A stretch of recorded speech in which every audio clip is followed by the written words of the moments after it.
Innal hamdalillah nahmaduhu wa nasta'inuhu wa nastaghfiruhu wa nastahdi wa natubu ilaih wa na'udzu billahi min shururi anfusina wa min sayyiati a'malina may yahdihillahu fala mudilla lahu wa may yudlilhu fala hadiyalah wa ashhadu an la ilaha illallah wahdahu la syarika lah syahadatan narju biha an-najata idh nalqah wa ashhadu anna Muhammadan abduhu wa rasuluhu wa safiyuhu wa khaliluhu Allahumma salli wa sallim wa barik wa karrim ala hadan nabiyil karim nabiyyina wa qudwatina wa syafi'ina Muhammadin wa ala alihi wa sahbihi ajma'in faqala Allah tabaraka wa ta'ala fil Qur'anil karim wa huwa asdaqul qailin a'udzu billahi minasy syaithanir rajim يا أيها الذين آمنوا اتقوا الله حق تقاته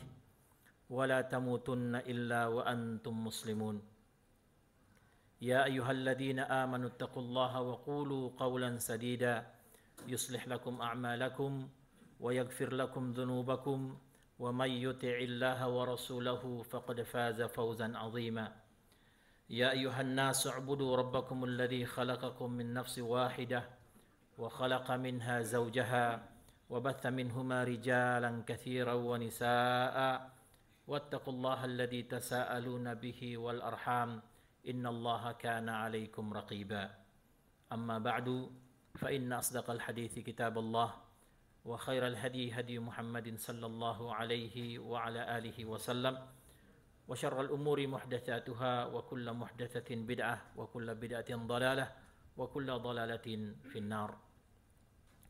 Ma'asyiral muslimin, sidang Jumat yang dirahmati Allah Subhanahu wa taala. Alhamdulillah, hari ini kita berada pada hari yang dimuliakan Allah Subhanahu wa taala, hari Jumat. Dan hari Jumat ini menjadi semakin mulia lagi karena dia berada masih di antara hari-hari pada bulan haram.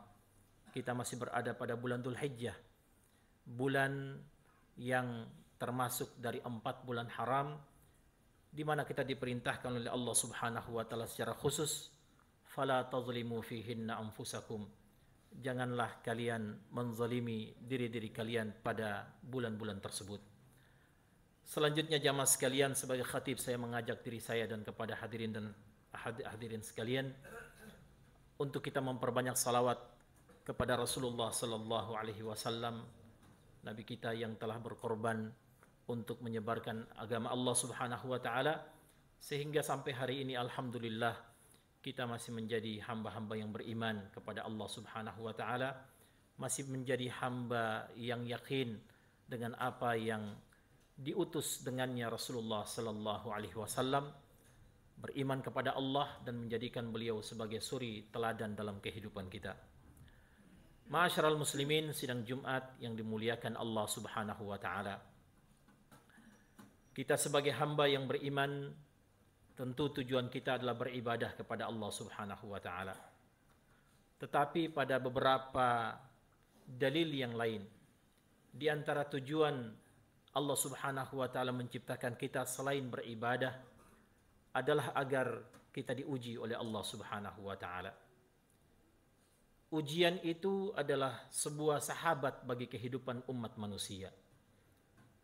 Ujian akan selalu menyertai kehidupan kita, bagaimanapun kita berada, di negeri manapun kita mendiaminya, kapanpun dan bagaimana kita, maka kita akan selalu berada dalam ujian-ujian Allah Subhanahu wa taala.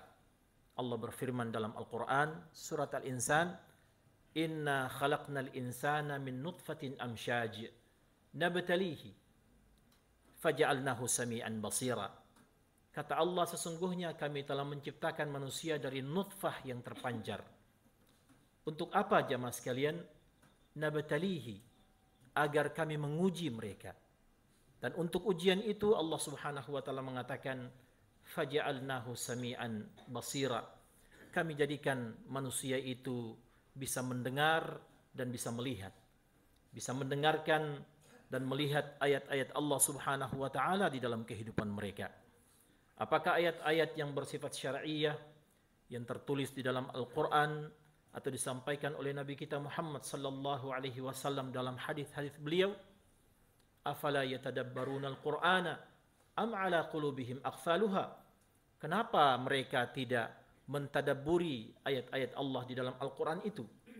Apakah hati-hati mereka telah dikunci oleh Allah Subhanahu wa taala? Maka jamaah sekalian, Allah telah menyediakan kepada kita ayat-ayatnya yang bersifat syar'iyah untuk kita tadabburi, maupun ayat-ayat yang bersifat kauniyah untuk kita tafakuri.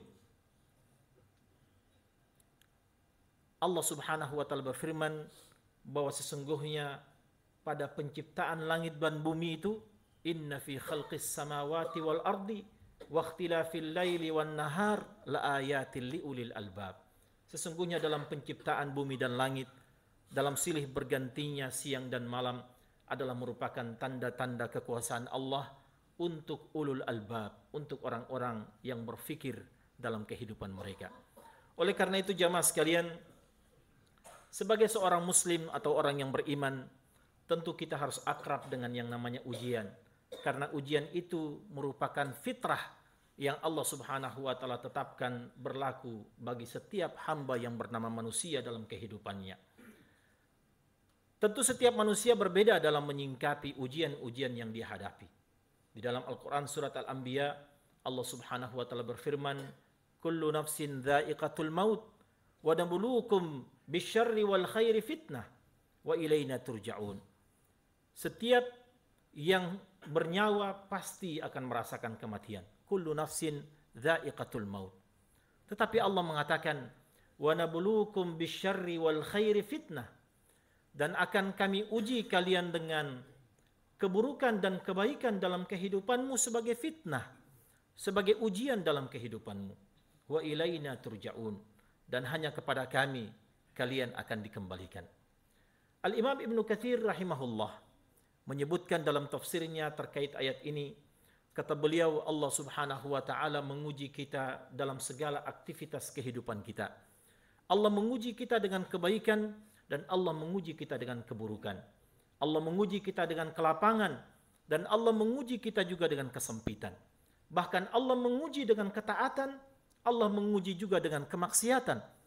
Allah Subhanahu wa taala menguji dengan petunjuk dan Allah juga menguji kita dengan kesesatan. Allah menguji kita dengan halal dan Allah menguji kita dengan haram. Jamaah sekalian dirahmati Allah Subhanahu wa taala. Di dalam Al-Quran surat Al-Fajr, Allah Subhanahu wa taala menyebutkan itu sebagai gambaran bahwa apapun kondisi yang dialami oleh setiap hamba, sesungguhnya itu merupakan ujian dalam kehidupannya. Allah berfirman, فَأَمَّا الْإِنسَانُ إِذَا مَبْتَلَاهُ رَبُّهُ فَأَكْرَمَهُ وَنَعَمَهُ فَيَقُولُ رَبِّي أَكْرَمَنِ. Di antara hamba-hamba ada yang diuji oleh Allah Subhanahu wa taala. فَأَكْرَمَهُ وَنَعَمَهُ. Allah kemudian memuliakan dia dalam kehidupan dunianya. Allah mengangkat derajatnya, lapangkan rezekinya, perbanyak anak dan keturunannya. Fayaqulu rabbi akraman. Hamba ini kemudian berkata, Tuhanku telah memuliakan diriku. Wa amma idza mabtalahu. Namun ketika Allah menguji dia dalam kesempatan lainnya, faqadara alaihi rizqahu. Kemudian Allah batasi nikmatnya. Allah sempitkan rezekinya. Allah wafatkan anak dan istrinya, Allah turunkan dan cabut jabatannya. Fayaqulu rabbi ahanan. Dia kemudian mengatakan, Tuhanku telah menghinakan diriku. Allah menjawab kedua pernyataan ini dengan mengatakan, kalla, sesungguhnya itu adalah praduga yang tidak benar wahai hambaku. Karena kedua kondisi ini adalah kondisi yang Allah Subhanahu wa taala jadikan sebagai tujuan kehidupan atau tujuan dia menciptakan kita. Adanya kematian dan kehidupan fungsinya adalah kita diuji oleh Allah Subhanahu wa taala. Dan setiap orang itu akan ditakar dengan tingkat ujian yang dialami dalam kehidupannya. Dalam Al-Quran surat Al-Mulk, pada awal-awal surat itu Allah Subhanahu wa taala mengatakan, alladzi, dan dialah khalaqal mauta wal hayat, yang telah menciptakan kematian dan kehidupan, liyabluwakum, agar dengan kematian dan kehidupan itu dia uji kalian. Ayyukum ahsanu amala, siapa di antara kalian yang terbaik amalannya. Suatu saat jamaah sekalian, Rasulullah sallallahu alaihi wasallam ditanya oleh para sahabatnya, "Ayyun nasi asyaddu bala'an?" Wahai Rasul, siapa di antara umat manusia yang paling berat ujiannya dalam kehidupan dunianya? Maka Nabi sallallahu alaihi wasallam bersabda, "Al-anbiya." Mereka adalah para nabi dan para rasul. Thummal amthal fal amthal. Kemudian orang-orang yang mendekati mereka, orang-orang yang menyerupai mereka. Di dalam hadis ini para ulama kemudian berkata bahwa orang yang paling berat ujiannya di antara umat manusia adalah semakin dekat dia kepada Allah Subhanahu wa taala. Semakin tinggi derajatnya, maka akan semakin dahsyat ujiannya yang diberikan Allah Subhanahu wa taala dalam kehidupannya. Hadirin sekalian, tentu kita adalah orang-orang yang sudah sering membaca sejarah para nabi. Kita tahu bagaimana Allah Subhanahu wa taala menguji Nabiullah Ibrahim alaihissalatu wassalam dibakar. Bagaimana Allah Subhanahu wa taala menguji Nabi Ayyub dengan penyakit. Bagaimana Allah Subhanahu wa taala menguji nabi-nabi sebelumnya. Bahkan Nabi kita Muhammad sallallahu alaihi wasallam dan sahabat-sahabatnya adalah orang-orang yang senantiasa diuji dengan ujian-ujian yang dahsyat dalam kehidupannya. Sampai-sampai sahabatnya berkata kepada Nabi, "Ya Rasulullah, mata nasrullah?" Wahai Rasul, kapan datang pertolongan Allah Subhanahu wa taala? Maka hadirin sekalian yang dirahmati Allah Subhanahu wa taala, semakin tinggi tingkat kualitas iman seorang hamba, maka akan semakin sering dia diuji oleh Allah Subhanahu wa taala. Tetapi terkadang jamaah sekalian, kita hanya menyangka bahwa apabila ada duri dalam kehidupan kita, maka itulah ujian dari Allah Subhanahu wa taala. Dan kadang kita lalai dan menyangka bahwa apabila hidup kita ini mudah-mudah saja, apabila hidup kita ini lapang-lapang saja, tidak ada duri yang menghalangi jalan kehidupan kita, maka kita kemudian terlena dan mengatakan kita adalah orang yang sementara tidak diuji oleh Allah Subhanahu wa taala. Padahal jamaah sekalian, kemudahan dalam hidup itu, kelapangan dalam rezeki itu bukan menjadi sebuah patron bahwa kita tidak sedang diuji oleh Allah Subhanahu wa taala. Apakah kita dengan kelapangan itu, dengan kenikmatan itu menjadi hamba yang bersyukur, atau kebalikannya kita justru kufur terhadap nikmat Allah Subhanahu wa taala? Dan sebaliknya jamaah sekalian, tidak selamanya ujian-ujian dalam kehidupan merupakan kehinaan dari Allah Subhanahu wa taala. Karena dalam setiap ujian itu, apabila dilalui oleh seorang hamba yang beriman, maka dia akan dinaikkan derajatnya oleh Allah Subhanahu wa taala. Oleh karena itu hadirin sekalian dirahmati Allah, di dalam Al-Qur'an surat At-Talaq, Allah Subhanahu wa taala memberikan 3 rangkaian ayat yang memberikan pujian kepada orang-orang yang bertakwa, bahwa orang-orang yang bertakwa itu, wa may yattaqillaha yaj'al lahu makhraja. Barang siapa yang bertakwa kepada Allah Subhanahu wa taala, maka Allah akan memberikan berbagai solusi atas problema kehidupan yang dia alami. Wa yarzuqhu min haitsu la yahtasib. Dan akan Allah berikan kepadanya rezeki dari arah yang tidak dia sangka-sangka. Wa may yatawakkal 'ala Allahi fahuwa hasbuh. Dan barang siapa yang bertawakal kepada Allah Subhanahu wa taala, maka Allah akan mencukupkan kehidupan dunianya.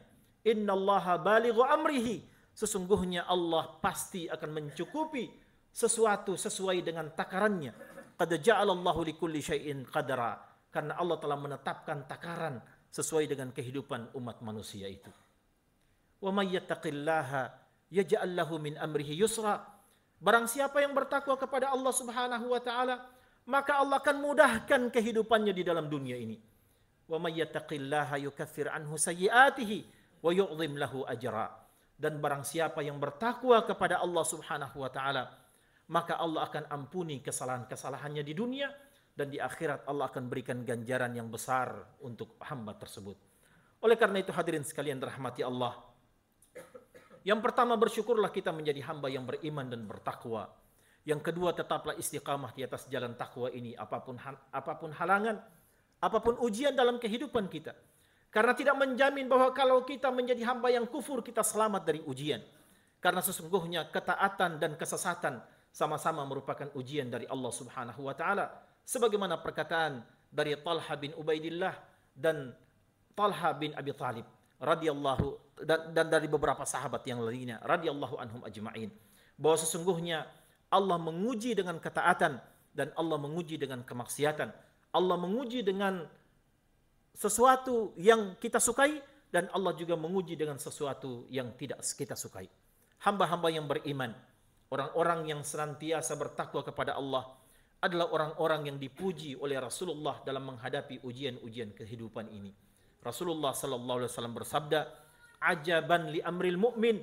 Sungguh aku kagum dengan orang-orang yang beriman, kata Nabi. "Inna amrahu kullahu lahu khair." Sesungguhnya kehidupan hamba yang beriman itu seluruhnya baik dalam kehidupannya. Walaysa dzalika illa lil mu'min. Ini tidak berlaku kecuali bagi hamba-hamba yang beriman saja. In asabatu sarra syakara fakana khairan lahu. Kalau dia mendapatkan nikmat, maka dia bersyukur, dan itu adalah baik bagi kehidupannya. Wa in asabathu dharra sabara fakana khairan lahu. Dan kalau dia mendapatkan musibah, kalau dia mendapatkan bencana, maka dia bersabar, dan itu juga adalah baik bagi kehidupannya. Sebagian orang berkata bahwa kesabaran itu ada batasnya. Tetapi di dalam perspektif Al-Quran, Allah subhanahu wa ta'ala berfirman, "Innama yuwaffas sabiruna ajrahum bighairi hisab." Bahwa hanyalah orang-orang yang bersabar yang akan diberikan ganjaran oleh Allah tanpa batas. Bagi Allah subhanahu wa ta'ala, kesabaran adalah kesabaran tanpa batas. Karena di ujung dari kesabaran itu ada nusratullah, bantuan dari Allah subhanahu wa ta'ala. Di ujung dari setiap lolos dari ujian hamba Allah subhanahu wa ta'ala, maka dia akan mendapatkan kemuliaan. Entah kemuliaan itu berakhir dengan nusratullah dalam kehidupannya, ataukah pertolongan Allah akan datang dengan kematiannya. Mudah-mudahan jamaah sekalian, dalam kehidupan kita ini, pada hari Jumat yang mulia ini, kita berdoa kepada Allah subhanahu wa ta'ala, semoga Allah menjadikan kita sebagai hamba yang selalu bersyukur atas nikmat yang Allah berikan, dan semoga Allah menjadikan kita sebagai hamba yang selalu bersabar atas ujian-ujian kehidupan yang kita alami. Aqulu qawli hadha wa astaghfirullah li wa lakum wa lisairil muslimina wal muslimat fastaghfiruhu innahu huwas samiul alim.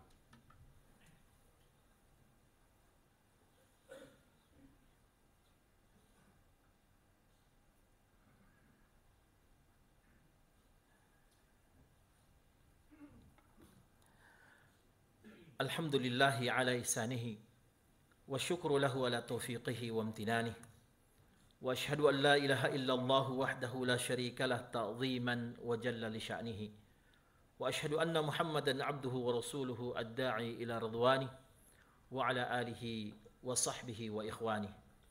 Faqala Allah tabaraka wa ta'ala fil Qur'anil Karim, a'udzu billahi minasy syaithanir rajim, ya ayyuhalladzina amanu taqullaha haqqa tuqatih wala tamutunna illa wa antum muslimun. Hadirin sidang Jumat yang dimuliakan Allah subhanahu wa ta'ala, pada khutbah Jumat yang kedua ini, saya ingin mengajak kepada kita semuanya untuk mentadaburi salah satu di antara firman Allah subhanahu wa ta'ala di dalam Al-Quran. Allah berfirman, ma asaba min musibatin fil ardi wala fi anfusikum illa fi kitabin min qabli an nabra'aha inna dhalika ala Allahi yasir likai la ta'saw ala ma fatakum wa la tafrahu bima atakum wallahu la yuhibbu kulla mukhtalin fakhur. Allah berfirman, tidaklah ada satu bencana atau satu musibah yang menimpa dirimu atau menimpa di atas permukaan bumi ini illa fi kitabin min qabli an nabra'aha, kecuali hal itu telah ditulis oleh Allah subhanahu wa ta'ala dalam kitabnya di Lauhil Mahfuz sebelum kejadian itu diciptakan oleh Allah subhanahu wa ta'ala. Di dalam beberapa tafsir dikatakan 50 alfasanah qabla an khuliqas samawati wal ard. Bahkan 50.000 tahun sebelum Allah menciptakan bumi dan langit. Inna dzalika 'ala Allah yasir. Sesungguhnya itu adalah sesuatu yang sangat mudah Allah lakukan. Untuk apa jamaah sekalian? Likai la ta'sau 'ala ma fatakum. Agar kita tidak terlalu bersedih terhadap nikmat yang luput dalam kehidupan kita. Wala tafrahu bima atakum. Dan kita tidak terlalu bergembira dengan kegembiraan yang berlebihan atas nikmat yang kita dapatkan. Wallahu la yuhibbu kulla mukhtalin fakhur. Dan Allah tidak suka dengan hamba yang hidup dalam keadaan sombong dan angkuh dalam kehidupannya. Hadirin sekalian, pada hari Jumat ini, marilah kita memperbanyak salawat kepada Rasulullah sallallahu alaihi wasallam, karena Allah berfirman, innallaha wa malaikatahu yusholluna 'alan nabi ya ayyuhalladzina amanu sallu 'alaihi wa sallimu taslima. Allahumma salli ala Muhammad wa ala ali Muhammad kama sallaita ala Ibrahim wa ala ali Ibrahim innaka Hamidum Majid. Wa barik ala Muhammad wa ala ali Muhammad kama barakta ala Ibrahim wa ala ali Ibrahim innaka Hamidum Majid. Allahumma ighfir lil muslimina wal muslimat wal mu'minina wal mu'minat al ahya'i minhum wal amwat innaka sami'un qaribun mujibud da'awat wa ya qadiyal hajati bi rahmatika ya arhamar rahimin. Allahumma arinal haqqa haqqa warzuqna ittiba'ah wa arinal batila batilan warzuqna ijtinabah. Rabbana la tuzigh qulubana ba'da idh hadaytana wa hab lana min ladunka rahmah innaka antal wahhab.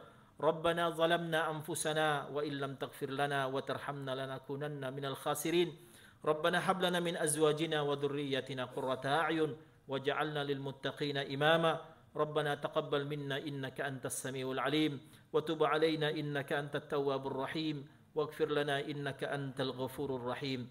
Rabbana atina fid dunya hasanah wa fil akhirati hasanah wa qina adzaban nar. Subhana rabbika rabbil izzati amma yasifun wa salamun alal mursalin walhamdulillahi rabbil alamin wa qumu ila salatikum rahimakumullah.